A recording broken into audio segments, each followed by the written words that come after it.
What's going on, ladies and gentlemen? Welcome to Double Coverage. We hope you're still living, loving, and breathing sport. I'm Dom with the great man Sauce. And over audio today, we've got a special guest to pump up something. We've got Andrew Perumala. So, Sauce, give an intro onto who Andrew is, and then we'll throw to him. If you have seen around us on socials sharing out a event by the name of the Hobby Hangout, I believe this is probably going to be the number one event coming to Australia in terms of what Andrew and his team have set up for the hobby. The first one being in Sydney. So we've got him on here today to have a chat about it. He's going to let us know the ins and outs and what we can expect. So, Andrew, how are you, sir, today? Very good, thanks. Thanks for having me on. Anytime. All right, we'll throw straight to you. First and foremost, tell us about yourself. How long have you been in the hobby? And what do you like to collect? Sure. So I'll just give you a quick background. So professionally, I've been in the music industry since I was 18. So that's in various capacities, managing bands, booking bands, a record label, into my current position now, which is a promoter. So we promote a really diverse range of concerts from anything from, we've done Panic at the Disco, Fall Out Boy, to Kesha and Tony Hadley, to punk rock and metal. So that's kind of our background, is more in the event space, and that's how we felt like there was a gap in the market for a trading card show, and that's how that was born. But I've been in the hobby, I guess, growing up, collecting cards mainly because, you'd always do what your older brother did that you looked up to. So he was right into basketball. So I was into, collecting when I was from 8 to maybe 13 or 14, that kind of thing. So in our street, we were fortunate enough to have about 10 other kids. So we collected everything from Pocahontas cards to Pokemon, cricket. Pretty much the newsagent up the road had everything. So all we'd do is go up, collect, open packs, play basketball in the street, and so on and so forth. And then after that, I had a massive break in terms of collecting, and I only really got back into it maybe a year ago. And that was actually quite interesting because I had no clue what even little things like, being a kid, I had no idea what grading was. So coming into the hobby, everything was astronomical in terms of pricing. So I initially started out buying packs of Mosaic and just opening them. And I was like, oh, gosh. And then I just decided to just collect things that, I collected as a kid and players that I really enjoy at the moment, which is mainly Kevin Durant, LeBron, and I've got a few Kobe Bryant cards. Very nice. I like it. I do like it. He's there's a trend there, Sauce, that we like. We've got Durant in there, and then we've got those legends, LeBron and Kobe. So that's some very smart collecting. Can't go wrong with them. That's can't for go sure. wrong. Now, how did the idea for Hobby Hangout come about? We know you just said there was a gap in the market that you saw, but obviously there's most more definitely than one gap in the market. Yes, but there's definitely going to be more than one Hobby Hangout show throughout the year in different locations. So, how did you come about with this idea? And did someone reach out to you? No, it was more so, I guess, initially, again, being or just coming back into the hobby after a long break. I guess it was there was a lot of learning involved. Again, as I said, the different types of cards, their value, how much we're paying, even just like simple things like 130 point to check values of cards and how much I'm paying and so on and so forth. Then I'd watch a lot of the YouTube videos online, and then I noticed the Dallas card show and the National, and then looking at that, there was nothing in Australia for, I guess, a collector to go to and to experience something similar. So basically that was kind of how the idea came about. And then I've been chatting to Matt Payne as well from Australian Trading Card Association. So once I knew they had the Comic-Con show, I went to that and I had a really great time. And then I figured, there is room in the market to have 100% or a show rather that's specifically for trading cards and things associated with that. Definitely. Well, just a few things before we do get into discussion about the speakers and whatnot, because you've got some great people lined up. Give us some insight into planning this event. You've got things. I'll give a bit of a rundown in terms of things that you've got involved. You've got stalls there. You've got live breaks, trading zones. You're offering entertainment cards, trading card games, so TCG, sports cards, and obviously your speakers. So this isn't going to be something that a lot of people are used to within this country. So give us an insight into how you came about planning this event. Sure. I guess a big part of it also in the sense of the speakers was to have some sort of forum where we can discuss different aspects of the hobby, as well as, again, as a learning kind of opportunity.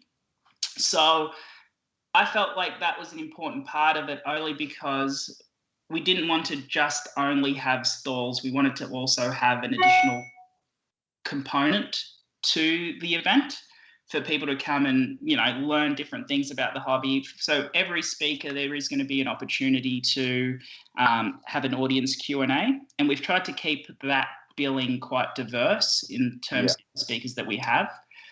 So, for example, Jeff Wilson from Sports Card Investor, his app is really great. It shows the different trends. The different trends. Sorry, is that annoying, that noise? That's okay. Sometimes it buzzes away, Skype, or there could be notification. But all good. Yeah, my It's apologies. all good, mate. Nah, don't stress. Don't stress at all. Turn that off. We've tried to keep the speakers quite diverse in different aspects of the hobby. So, for example, Jesse Swartz, he purchased the most expensive NBA Top Shot, which was a LeBron James Top Shot, and that was at $208,000 US. I'm not sure if that's been surpassed yet, but again, his story is very interesting. His views on the hobby, where the NFTs are coming into it, how digital collectibles are affecting the hobby. I think that's quite interesting. And also, again, with getting Tyson on board, obviously he's very esteemed in the hobby in terms of the cards that he's putting out and the artwork that he's been involved with, and all the players that he's actually also been involved with in terms of their branding and whatnot. He's great, Tyson. He's very open and transparent in his views on the hobby, and we've been lucky enough and fortunate enough to have interviewed him before, and he's just not blunt, but he's to the point, and he's not afraid to give the information that people want. So he's a fantastic person that you're going to have up there to actually speak on behalf of the show as a special guest, which is fantastic. No, 100%. We're thrilled to have Tyson on board, and obviously all the other speakers. And, in this new world that we're in with COVID, Tyson, Jeff, and Jesse will all be live streaming in the future. That's something that, we'll definitely be looking to fly all these people out post-COVID and post-border restrictions.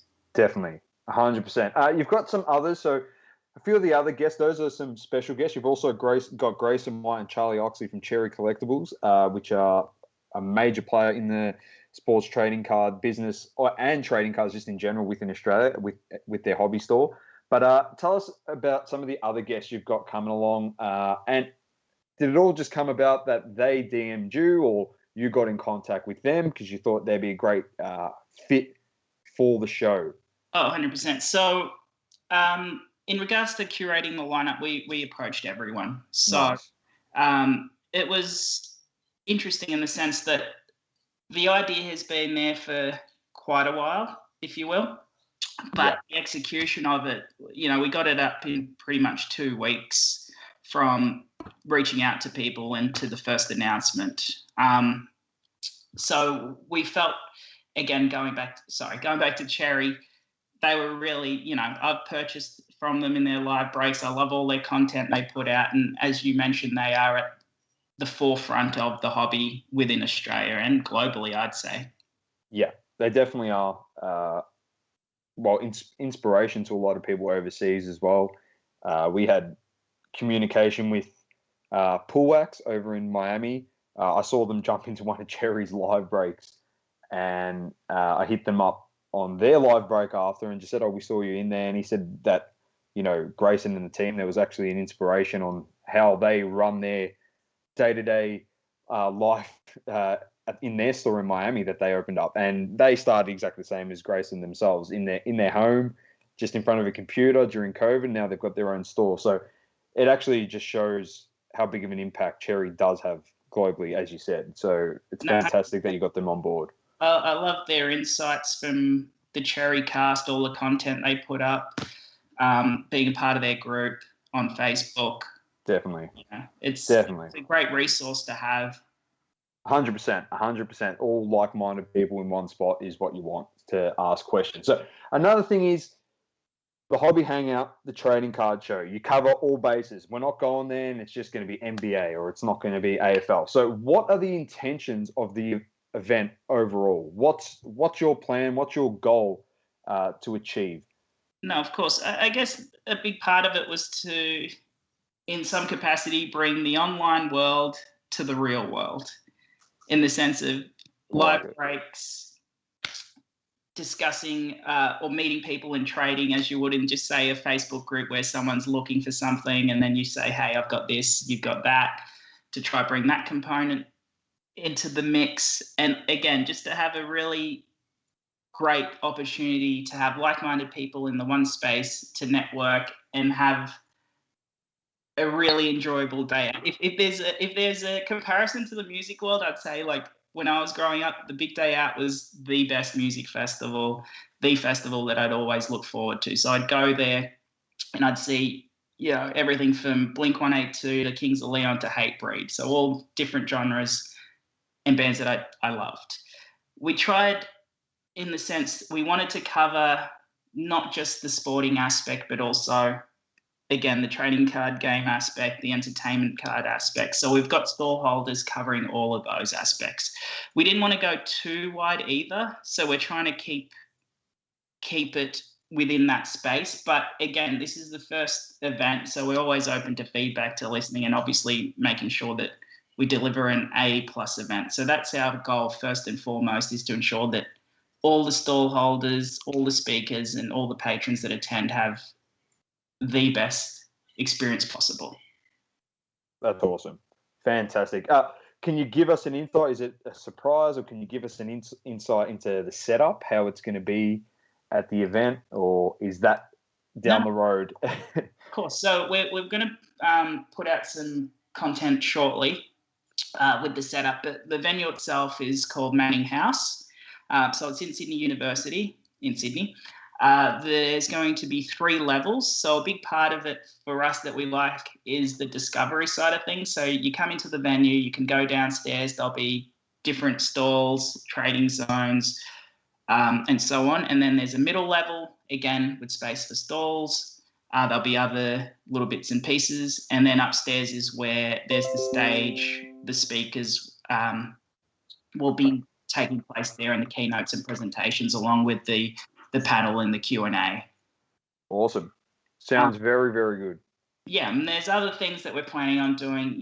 There'll be, opportunities for food and so on and so forth, but there's a few other things that are still in the planning stages, so I don't really want to say too much should they not be able to come to fruition. That's fine. We like surprises. That's what we like in the hobby. He's left a little bit up his sleeve there, Dom. Yeah, I like it, Sauce. I like it. Just, drop some content, get people, a bit excited closer to the event. Surprises are always good. So, Andrew, what's next? So, post this event, I know I don't want to breeze past the event and be like, we're done with it now. But you've got a few other things. You've actually named the lineup in terms of like event lineups post this event. So, what comes next after the Hobby Hangout in Sydney? You mean for future events? For future events. Oh, gotcha. I mean, to be honest with you, right now our main focus for Sydney is the Hobby Hangout. And again, as I mentioned earlier, just to make sure that it is the best event possible that it can be. And we're looking to do other markets once we're done with Sydney. So, for example, Brisbane and Melbourne. We've been working really closely with Matthew Payne from the Australian Trading Card Association. He's been a great asset. other people in the hobby that have been in it for, 30 plus years, like Tolga. They've all been very, very supportive. I mean, the best thing about this is everyone's been super supportive.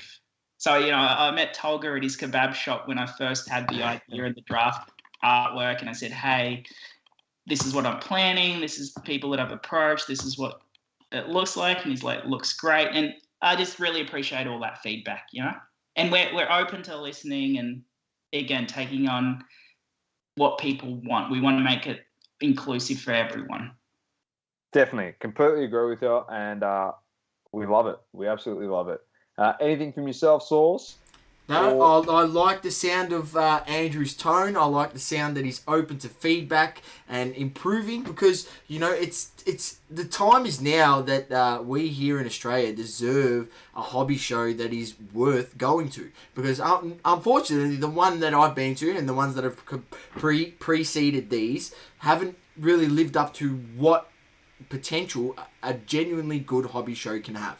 So I look forward to it. The things that he's got planned sound awesome. And, there's more of an aspect than just going there and buying cards. It's more, also got to do with entertainment and things like that, which is brilliant, because the more activities you have, the better overall event I think you have, because, you can more time spent doing a variety of things, which sounds awesome. And the networking part is also super important to us. I mean, I'll just give you an example. I sold a card on eBay. This was maybe 4 or 5 months ago. And the guy that bought it came over to my house to pick it up. And then we just ended up talking for 2 hours. And, now we hang out, and it's awesome. 100%. Couldn't agree more with you. We've had that connection ourselves, obviously. With our Crunch Time podcast with Anthony Collects and Mass Sports Cards. It was one of those things we just discussed. Oh, you know what? We should do another podcast, get your ideas and thoughts on certain things. And, that's been doing really well also, and engaging a different clientele in the hobby, where it's soccer or UFC. And that's what we want. We want more people to listen and get ideas, and have people like all of us here in the hobby in Australia to, I don't know, fall back on if they've got questions. That's the one thing, as you said, there's great people in this hobby, and people should never, especially if you're new to it, be afraid to ask someone that's been in the hobby for a long time, even if it's like 20 years, it could even be 5 years, it could be 2 years, but don't be afraid to ask questions, because everyone's always willing to help out. Definitely. That's a great thing. Super passionate about it. Again, when the guy came over to my place, we were just talking for 2 hours about everything, really, like how we both got into it, how we both had a massive break and then just come back into it, who's collecting, and I thoroughly enjoyed that aspect of it, making new friends, meeting new people, and even the show that I went to in Sydney for Comic-Con, I spent 4 or 5 hours there, and it was awesome.